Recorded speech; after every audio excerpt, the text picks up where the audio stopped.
Hello and welcome to this learning bite on 3 models of Agile Mindset. I'm calling this a must-watch for Agile leaders. Let's talk a little bit about some things first before we go on, because quite often we might be interested as to why we might say that mindset's important, as this is one of the things I always espouse to people. Here's a little quiz for you to get you started. Who said culture eats strategy for breakfast? I'll give you a few seconds. Tick tock, there we go. And it was, yes indeed, Peter Drucker.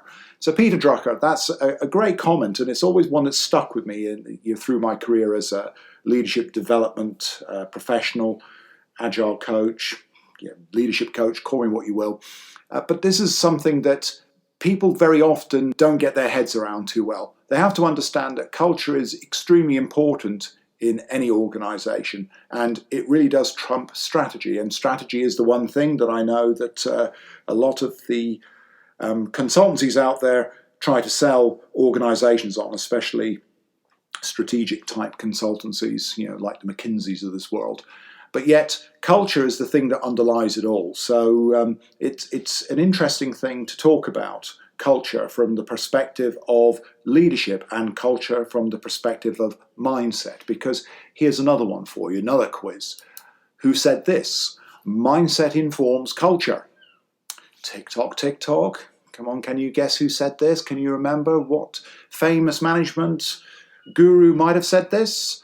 Well, it was none of them actually, it was me. This is something I've said for some years. Mindset informs culture. Behind culture is mindset. We have to get our heads around this, and excuse the pun here, this is about mindset, this is about psychology, this is about understanding how people think, because this is the one key critical aspect of culture. So with that in mind, what I'd like to do is I'd like to talk about 3 particular models of mindset which I use on a continual basis when I work in organizations. And quite often what I do is I'll either work with the senior leaders in organizations and help them to deliver culture change for their organization. And how I do that is by helping just to work with their mindset, as opposed to changing the culture myself. I've often fallen into the trap in the past of thinking that I'm the person that will come in and change culture for the organization. And that's not really a good way to go, to be honest. I'm thinking that the better way to go is for the leaders themselves to be the culture change within the organization. And this, for me, is a far better approach, rather than hiring a bunch of consultants or contractors to come in and do the change on behalf of the leaders. It's far better for the leaders to do that themselves.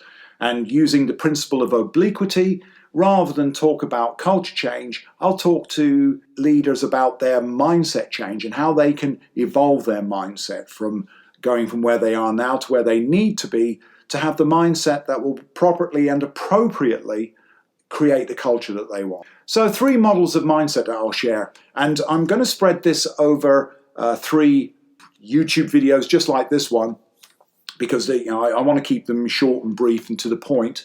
Make them 10 minutes each rather than give you 30 minutes to wade through. Then at least you can come back yourself and look at these in the time that suits you best.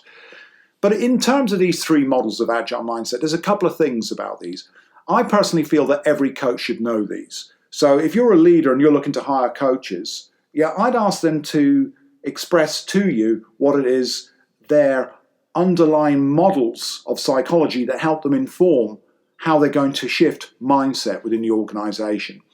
And I do this quite often when I'm interviewing coaches or coaching coaches. I'll ask them, what are their models that inform them? And I'm quite shocked sometimes that very few people can give you 1 model, let alone 3, that can actually help them to express what it is that they're thinking about and what informs them about how they go about helping shift mindset and the mindset of leaders and the mindset of teams. So I'm going to give you 3 over the space of these next 3 videos, as I say. And I believe that every coach should know these. And if your coach doesn't, then you need to find yourself another coach. Each one provides a platform for the other. Now, what I mean by that is that the first one that I'll share with you is quite simple and basic, to be honest, and I'll do that in a few moments. And then the next one builds on that, and the one after that builds on evolving mindset models that can be employed in very many different ways. And I'll give you some exercises for each of these as we go as well, so that you can apply these either to yourself as a leader or within your teams, or as a coach within other teams. One thing to be mindful of, mindset isn't something that's static, it's something that evolves. So don't worry if when you look at these that you start to spot that, oh, wait a second, I think like this, I'm not in this other mindset that you're comparing to, or one of the more evolved mindsets that I'll talk about. That's perfectly fine. What you have to understand is that the mindset itself is something that will grow over time. And by the way, when I'm talking about mindset here, I'm talking about both the logic and the emotion, as something that combines mindset, not just one or the other, not just the logic and the thinking, the cognitive processes, but the emotive and the affective processes as well. And growth and evolution begins with awareness. So just like I said there, don't fret now if you don't have what you might think is the most agile mindset or the most evolved mindset. You'll get there. And people do evolve these mindsets over a space of many years, so don't expect this going to happen overnight either. But the place to begin, and this is something I've spoken about in a previous video, and it's something I'll put a little link to here, is that it actually all needs to start with awareness. And awareness is about understanding where you are, accepting where you are, and move yourself on from there. Just know that there's work to do, and want to do coaching, because wanting to do coaching is a fundamental and critical part of all of this. So let's talk now about the first of these models, and I'm going to spend just a few minutes talking about this. The first one is Chris Argyris' model of his defensive and productive reasoning mindset. So let's just give you a brief summary here. Defensive reasoning, as I've put on the slide here, consists of 4 aspects: be in unilateral control, win and do not lose, suppress negative feelings, and behave rationally. Now, I ask you, is this not the standard model for thinking that exists in many organizations right now?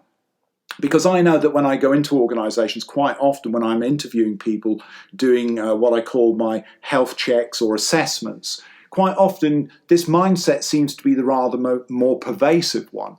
So being unilateral control means that, look, I'm in charge here, don't challenge me. And I tell you, sometimes when I go into organizations and with the best will in the world and intention in the world, I want to help try and move them on. But unfortunately, when the leaders have got this command and control mindset in place, and this is the defensive reasoning mindset, it is very hard to break it sometimes, because they see themselves as the one who has to be dominant and they want to win at all costs. You can't lose. And this is why in some organizations you can't mention the word failure, because doing that is actually going to open a bit of a can of worms for you. So if this is the pervasive thinking in the organization, then what we're going to suggest next quite often isn't going to be very palatable at all. How often have you heard organizational leaders say, leave your emotions at home, leave them outside the door? Because actually what they're saying to you is they want robots, and hence the number 4 here, behave rationally. This is a bit of a nightmare to contend with in organizations. It really is something that people need to recognize that, look, if we want creative, innovative, and let's use the word agile, organizations, you're going to have to start to bring emotion into the work, because that's the best way you're going to bring the best out of people into work. So you can't have them suppressing negative feelings, because negative feelings are going to be telling them that there's something wrong here. And quite often I hear people talk about resistance to change, and that's another set of conversations altogether, one which is worthy of another little video here sometime soon. But behave rationally, even more so. This is more about think logically, think things through. Don't bring the emotion to work. That in itself is a trap that one of the things that Argyris refers to in his book, which I'll talk about in a few moments. What's the antidote to that? Well, it's the productive reasoning mindset. And here we see these 3 aspects of the productive reasoning mindset. Seek valid, testable information.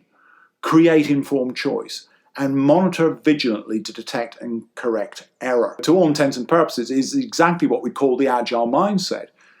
How often do we work in organisations that tell themselves that they're agile and they're not really? Because maybe what they're doing is they're starting to believe their own propaganda that they're more agile than they actually are. Argyris refers here in his book, Organisational Traps, to the two models here. He calls them Model 1 and Model 2, and please forgive the overuse of the word model. But his models, if you like, talk about the model in use versus espoused theory. See, people will tell you that they are coming from Model 2, the idea that they use productive reasoning, and yet they don't. They actually are using Model 1 all the time. It's this idea that their actions are governed by what they've done always in the past. And again, this is the great thing about NLP. It sort of helps you to understand where your thinking has gone in the past, because quite often our thinking gets in a rut and we might be creating for ourselves vicious cycles that we get into all the time. And this, and again, itself isn't very, very helpful. So as I said earlier, one of the important things about mindsets is the fact that, look, we need to be aware and be honest with ourselves as to where we actually are with our mindset. So hence, if we do notice that we're in Model 1 all the time, the defensive reasoning, and just to remind you, just to put this slide back up here again, defensive reasoning, it will be in unilateral control, win, do not lose, suppress negative feelings, behave rationally, as opposed to doing the other. So what we ask leaders to do is to do something very different. And here's one of the exercises I share, and I invite you as a leader to go away and do this for yourself. If you think about some conversation that you've had in the past, where you've had some dialogue with someone around something that was quite contentious, and go away and do a retrospective on it for yourself. Because if that conversation didn't go so well, you might ask yourself, well, how could it have gone better? And that's always a very, very good place to start. So I invite the leader to take a sheet of A4 paper, and down the middle, put a line, and we'll do what Chris Argyris refers to as his left-hand column exercise. Now, some of you who are familiar with the fifth discipline will be familiar with this exercise because it actually features in that book as well. So if you want a bit more detail on that, it's in the fifth discipline by Peter Senjay.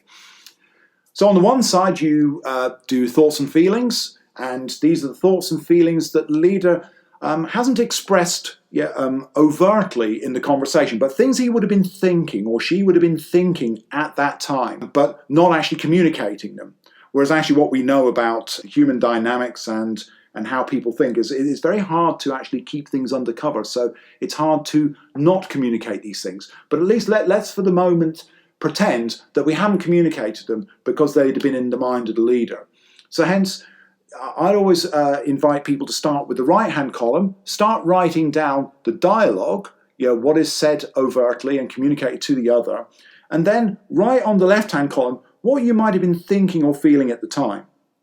And then to go back and to review the whole dialogue then in its full, because you might actually discover as you were saying something and you were thinking something else, that something else might have leaked out. It's what we call leakage. And that leakage will very often come into the conversation. So hence, this is why it's very, very important to start shifting and adapting our mindset, because when we do that, we start to shift how we're thinking. And when we shift how we're thinking, we then are able to promote that to the other just by thinking differently rather than maybe just what we're saying. So look, this has taken just a little tad longer than I expected. It's about 15 minutes. But what I'd like to do is then share with you in the next of these videos the number 2 and number 3. I'll keep you in suspense as to what they are. I'll give you some more competitions and some more exercises next time. I promise not to try and catch you out. But in the meantime, if you do want to sign up for or subscribe to my channel or contact me on LinkedIn for some more questions, I've got lots of different exercises I can help you with. And also coming soon, I'm going to be doing some Coach the Coaches, where I'll share with people exactly what it is I'm doing, what it is I do with leaders out there in the real world. So hopefully help you to become a master coach just like me. Thank you for your time, and I look forward to speaking to you soon. Goodbye.